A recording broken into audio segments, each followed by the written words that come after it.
The odds are not in our favor. Real Salt Lake is predicted to win the next match, which they play San Diego FC.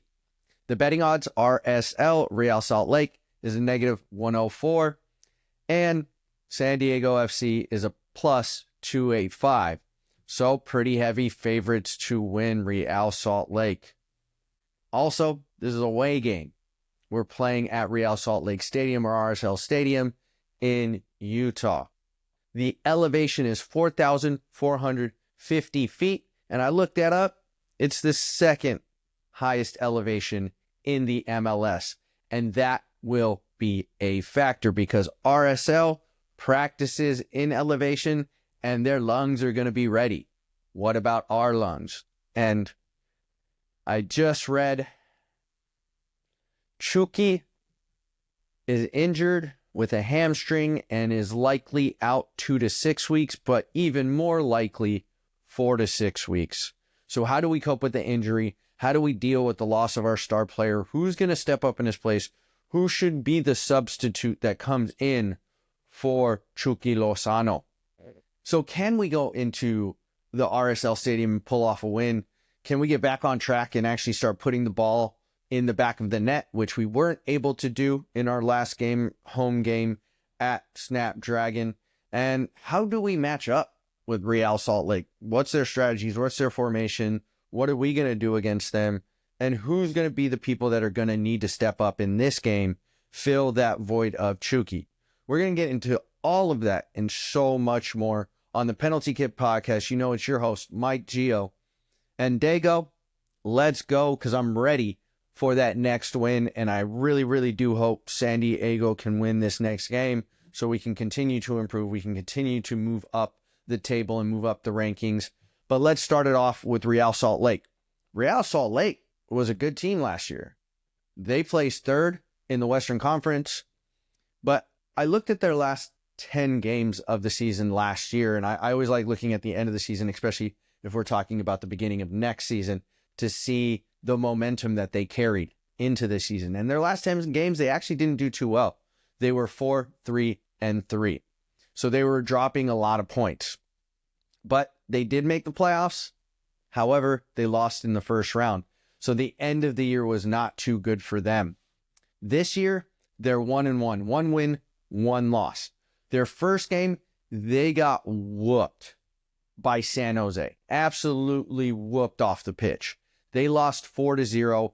They looked okay in the first half. I was watching the tape. They looked okay in the first half, had a couple half chances, but nothing really too impressive. And then in the second half, they let 3 goals in the second half, and they did not look good. They got chewed out by their coach, which they responded to in the next game. They played Seattle, and Seattle is a team that many think are going to win the Western Conference, or at least be at the top of the table in the Western Conference. Most people are picking them to win all their games. And Real Salt Lake actually pulled the upset. They beat the Seattle Sounders 2-0. It sounds better than it is. And you know me, I like to give props when props are due, but I like to keep it real. Real Salt Lake, when I was watching the game, didn't look great in that game. The reason they got the lead decently early was because of a horrendous own goal by the Seattle Sounders. So they didn't even really produce their goal. It was a weak cross where the defender headed it into his own goal, even though his goalie was behind him, no attacking players around him, and the goalie would have caught the ball and easily dealt with it. There were no attacking players there to tap in the ball. So it was a horrendous own goal. And that was really most of the game. Real Salt Lake had probably a couple more half chances than Seattle. Seattle kind of dominated the second half, which you would have figured. And then Real Salt Lake kind of scored at the end off of a goalkeeper kick down the field that ended up being like a counterattack. And it was a one-on-one with the keeper in the end. And Real Salt Lake put it away. But the tape don't lie. They looked okay. They looked definitely better against Seattle Sounders, but I wouldn't call them an insanely dangerous team. Many national pundits don't think they're going to be a top table team. They think they're going to be either mid or bottom table. Looking at their roster, looking at the tape, I would agree with that. And I think we have an opportunity to take out a team that is actually favored. And the reason I think they're favored is because it's a home game. and it's in elevation, which we do need to worry about. I think the elevation is going to be a crazy, crazy factor, because if you've ever played in elevation, if you've ever been in elevation, you know the air is thin. It is hard to get the oxygen in your lungs and then get oxygen to your muscles. So it is going to be a great game, but I expect us to dominate on defense, because we have dominated defensively the past 2 regular season games. We haven't allowed a goal, but where Real Salt Lake can be dangerous is they have 2 really solid center defensive midfielders. So obviously that helps their defense, but also it can help facilitate the offense to players like Gonçalves and Luna, who are more center attacking midfielders or kind of attacking midfield wings. And they actually were the bright spots in the Real Salt Lake versus Seattle game. Luna is kind of like our Luca de la Torre, but Luna is kind of smaller, faster, more of a scat runner, and he's an engine. He just kept on running at the defense, and Gonçalves is great at facilitating, great at getting the ball to the people that need to have the ball, and also he is just so cool, calm, and collected. So them 2 together can cause our defense troubles. But Real Salt Lake lost their best player, Aranjo. Aranjo was the 6th leading goal scorer in the MLS, and he got traded to San Jose. So they lost their number 9. They lost their striker.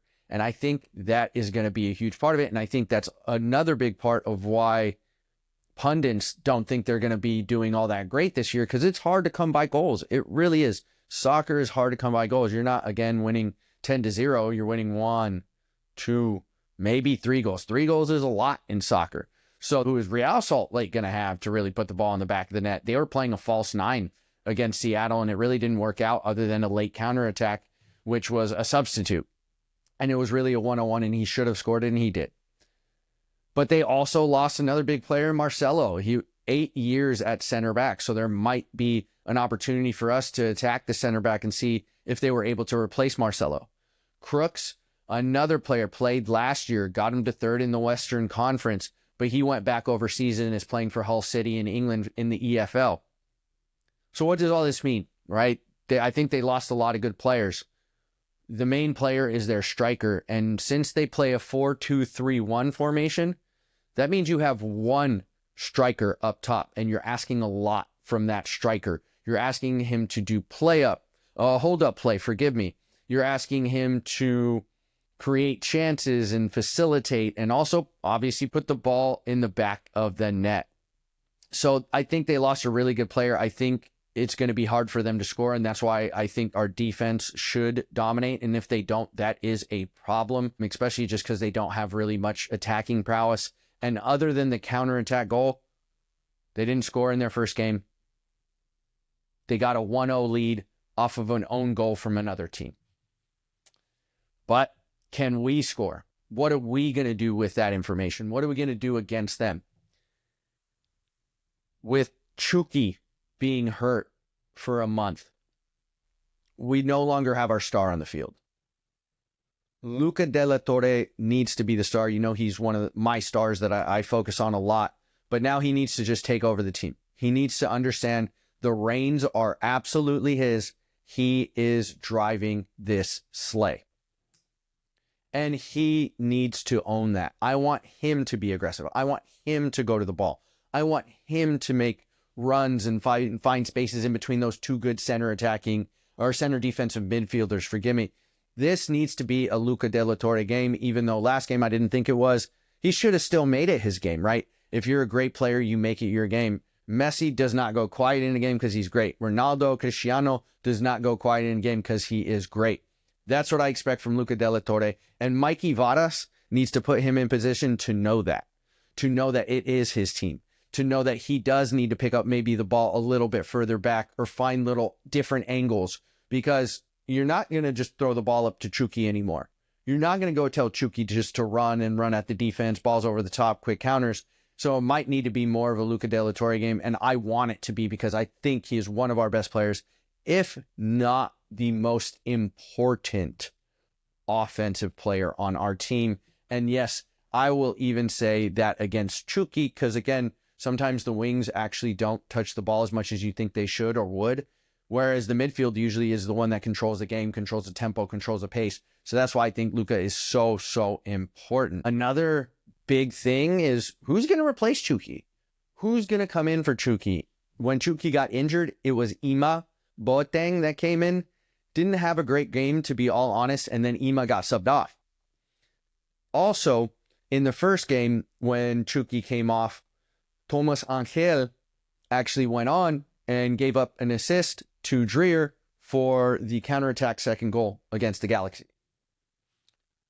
But there's also Maiten. So we have Ima, Angel, and Maiten.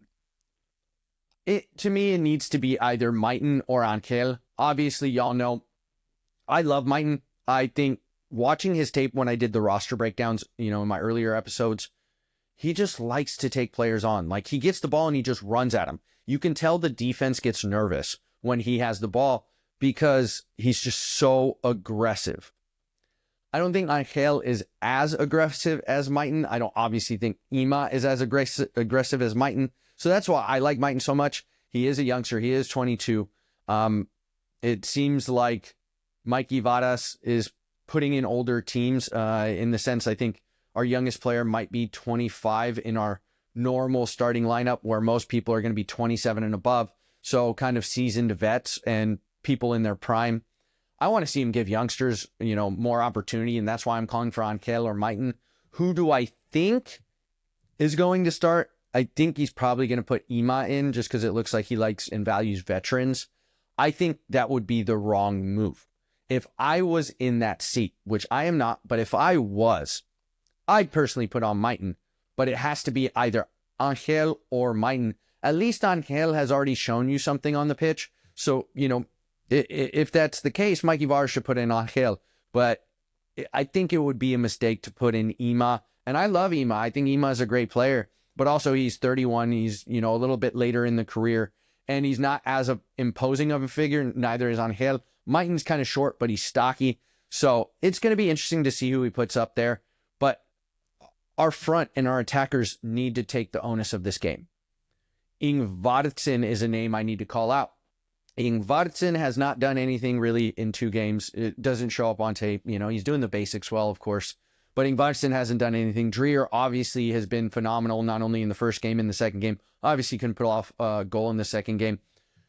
But can we help out Dreer? Can we help out Luca Della Torre? We need our opposite wing, whether Ima, Angel, Maiten, but we need Ingvardsson. And I actually think this might be an Ingvardsson game.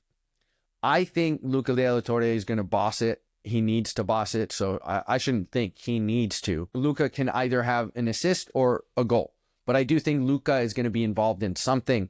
I actually think Ingvardsson is going to get the goal. That is my take. That is what I really do think is happening. The more I see the tape, the more I see the spaces Ingvardsson finds himself in. He just needs to be confident and he needs to finish. And also, I don't want to see 1 or 2 chances this game, Ingvardsson. I want to see you at like 4, 5, 6 chances in this game because we need to step up for Chucky. We need the win. And also, I think we need to score early because the elevation is going to be an issue. So I want Luca Della Torre to get in early. I want Ingvardsson to have a traditional striker goal where it's off of a rebound. It's a tap in off of a good pass and he read the play right. I want him to have a poacher's goal. So I think that is exactly what's going to happen. I think Luca needs to boss the midfield. Ingvardsson and our attackers really need to be aggressive and score early because I think our legs are going to give away late. I will say watching Seattle Sounders, who's obviously predicted to be a great team and is a great team, they looked sluggish when they played at RSL and they don't have a good record at RSL. So we need to score early. We need to attack them early because I think our legs are going to give away and we can always go into a defensive shell, and I think our defense will do the job because our defense has been phenomenal so far. So this leads to the game prediction. I actually think we will pull it off, but it will be a very, very close game. I think RSL will have some chances, which I hope we can extinguish, but our offense is a good offense. We just need to absolutely finish because that's what we did not do in our last game. So SDFC for the win, 1-0. Ingvarsson gets the goal. You heard it here. Can't wait to watch this next game because we get to learn more and more about the team, about Mikey Vadas, and everything that goes into our squad that is San Diego FC. Day go, let's go. I'll see y'all next episode.